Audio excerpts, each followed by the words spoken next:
This video is made possible by EA Game Changers. So thank you to the Game Changers for providing me early access so I can record footage for all of us to enjoy.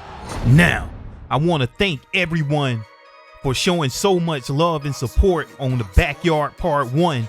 I had to make another one today. So I listened to the community, and the guys that you want to see, they're in this video. If you want to see someone next, just let me know. All I'm asking for is 500 likes on this video before I start work on the next video.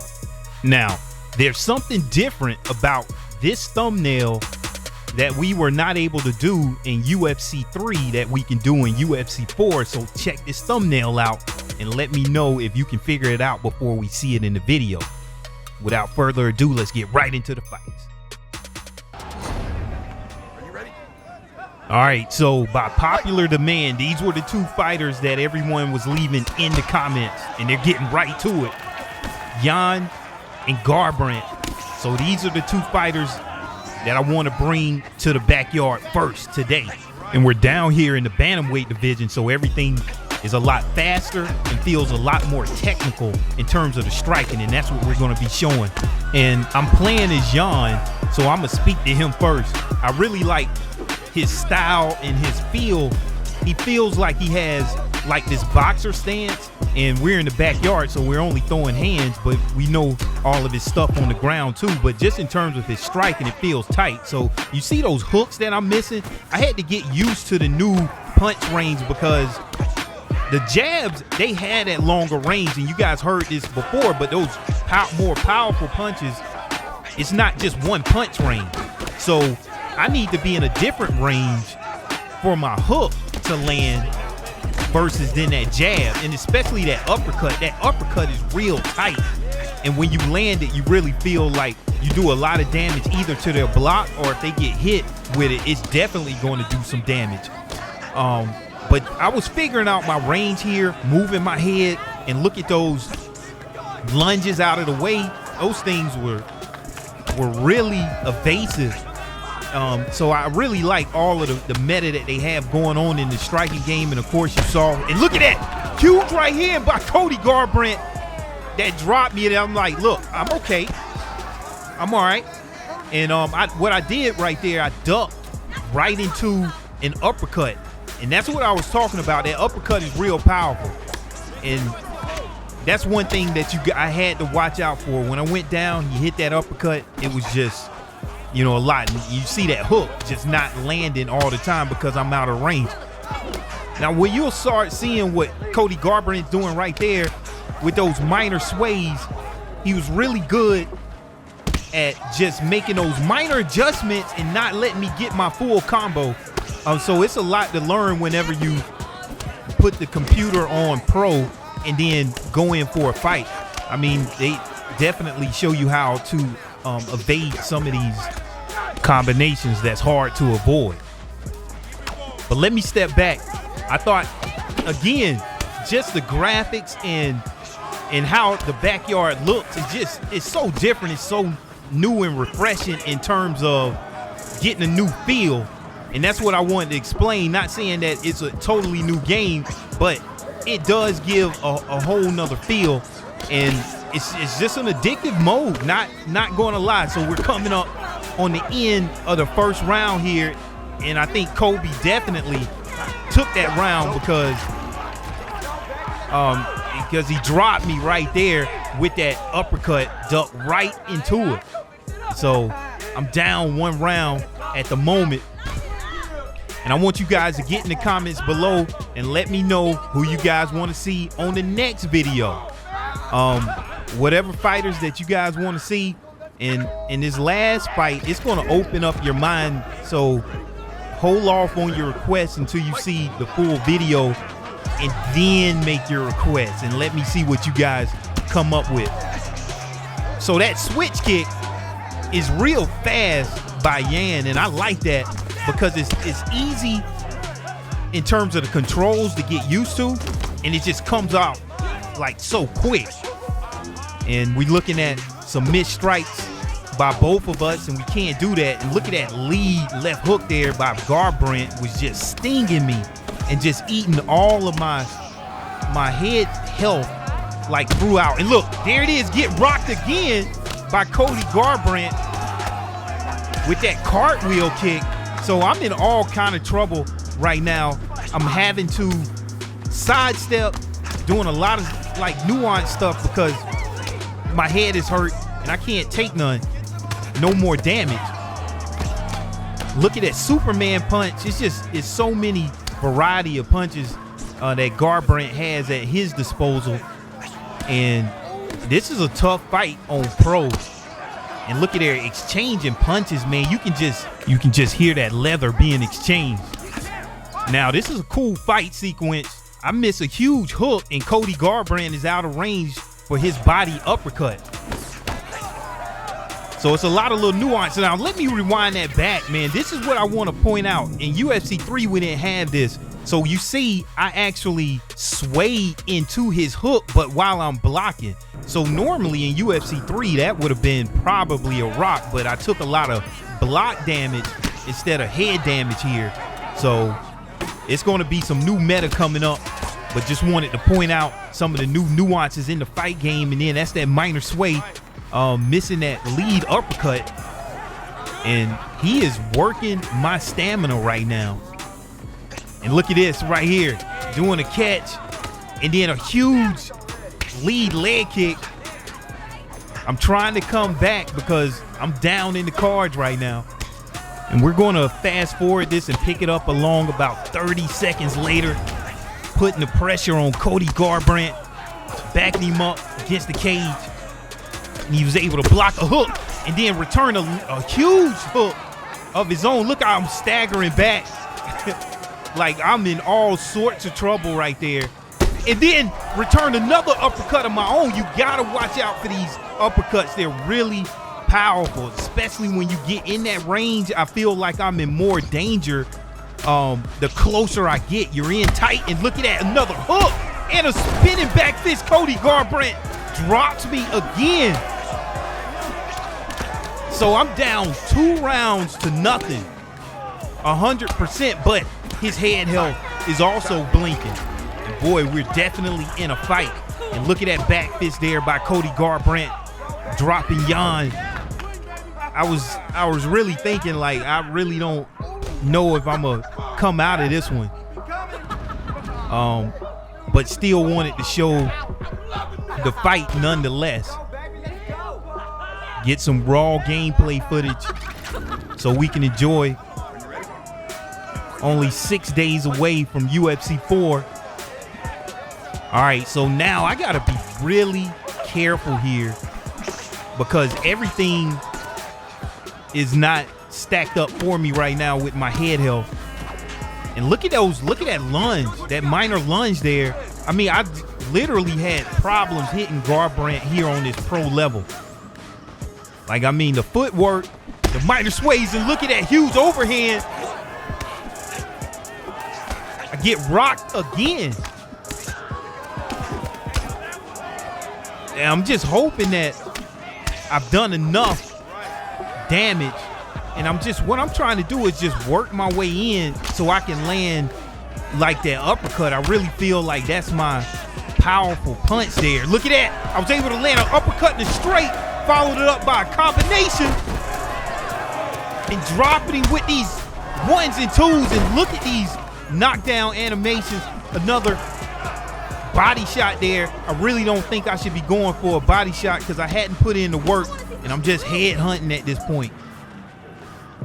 So we're both hurt, head blinking. Cody's up in this round, in this fight, and look at that, another uppercut. And so I need a finish to think about winning, but I have to be careful myself. A head kick, I'm thinking, I know I haven't been using all of the tools that Jan has. Hadn't been using the kicks, just been boxing. And look at now, Cody's going to work on that body because look at my stamina. But I feel him slowing down. Look at that, a huge lead uppercut that ended out of nowhere. Cody Garbrandt, like, you never know. Like, you just want to stay in the fight, man. So Moving on to the second fight. We got 3 fights, so this is the next request that everybody wanted to see, Masvidal and Conor McGregor. So I'm using Conor McGregor here. Let me know what you guys think of Conor McGregor and the character models. The new look, Masvidal in the backyard, just like you guys requested.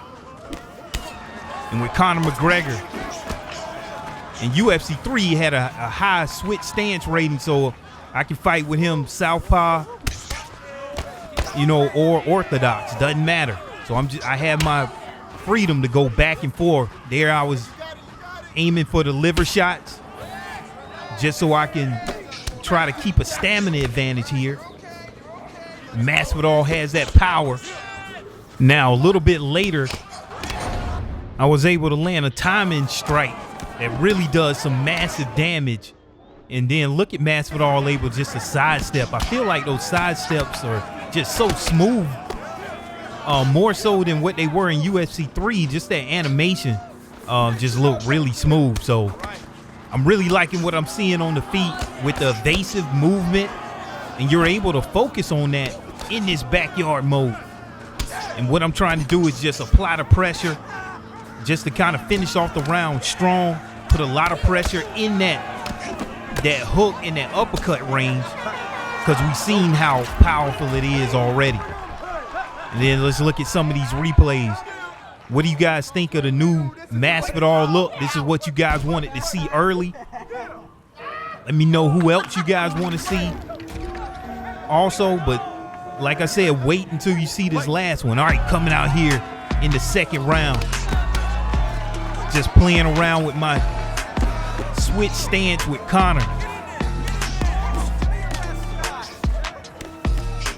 And you can't sit there in that Conor range, because in UFC 3 he had that fluidity where his combinations were faster. In UFC 4 it's a little bit different. They had that star rating, so you don't have to worry about all that. They do still have perks. But look at that again, duck right into that uppercut, and I'm moving my head when I'm in trouble, but you can see my stamina was low right there. And look, you see how you can move that head and put that block up. Definitely love that. So here it is again, man. I'm rocked again. It's like the same situation. You can't play around on this pro level. Trying to work my way up to that legendary difficulty. And then those lunges is what you see when you just totally, like, you know, evading the strikes. It's something I need to incorporate. Look at that huge right hand there by Conor McGregor. You gotta watch out for those uppercuts. And I'm like, what's up? Like, you know I'm on the comeback. Sidestep, swaying, knees. We into the fight now. Huge right hand. Masvidal is on his back foot, backing up. Got him exactly where I want him. But I gotta be careful because Conor's head health is hurt also, and my head is blinking. Masvidal throwing empty strikes. I'm looking to take advantage of that. It seems like they get frustrated and impatient. A huge overhand there, and I'm gonna pull on the pressure. There it is, a huge right hand, and I'm like, come on, get up. It's standing Bane. Can't go to the ground.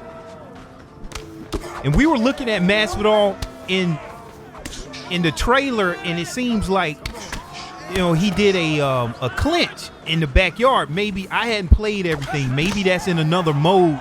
You still got story mode where this stuff can come into play. So you never know. And then I saw some other comments about, can you play this online? Absolutely. And look at that, another uppercut there by Conor McGregor. And it's just a matter of time at this point. 25 seconds, and look at that. Huge hook there by Conor McGregor, and just end the night for Masvidal. Quick and easy. Let me know what you guys think of that fight. And look at Conor doing his custom post-fight celebration. Let's take a look at that hook, that rear hook. It just set Masvidal down. Man, that was a huge hook. Who you guys think will win that fight in real life? All right, now, the final fight of the evening. I wanted to bring this fight to you guys. We got Jared Cannonier versus Walt Harris. All right, so what's the big deal about this one? I know most of you guys already know. Cannonier, a middleweight versus a heavyweight with Walt Harris. And I also wanted to bring you guys this fight because we hadn't seen Walt Harris in UFC 3 or Cannonier in UFC 3. So look at these character models spot on. And so you got a middleweight here fighting a heavyweight. So now when you guys give me fight requests, I want you to open up your mind and your ideas. Who do you want to see fight next? Because we can do combined weight classes. All right. And so I wanted to see if the middleweight, he definitely felt faster. But Walt Harris, look at my head health. Even though he was slower, as a heavyweight, he hits a lot harder. And then they got that spot on. So I'm Cannonier, and I was wondering, like, hey, can I pepper the big guy and end up, kind of, it's still getting a win.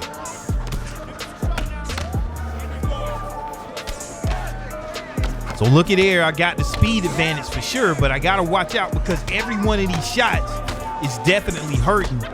And if I get inside of that uppercut or hook range, it can be a short night because, those punches just come out of nowhere. Like, you can't just sit there and take them. And that was a nice pull there by Walt Harris. And look at the size differential. So it's a lot of things that they got right with these character models in terms of height and weight. And I haven't taken much damage at all here yet. And I think, I'm feeling a little bit comfortable at this point, thinking that it's not really a problem. And look at there, just like that out of nowhere. And look at that knockout animation. Like, he just went stiff. Let me know in the comments below what you think of that knockout. I got caught with my stamina down and just one punch out of nowhere. I'm in a totally different weight class, and boom, it was lights out by Walt Harris. Ended up losing. Let me know what you think of the cam, but he just went stiff, man. So it's been a fun one. Don't forget to like the video. 500 likes, I'll start work on the next video. I'm here for the community. Whatever you guys want, get in the comments. Let me know, and see you in the next video. Peace.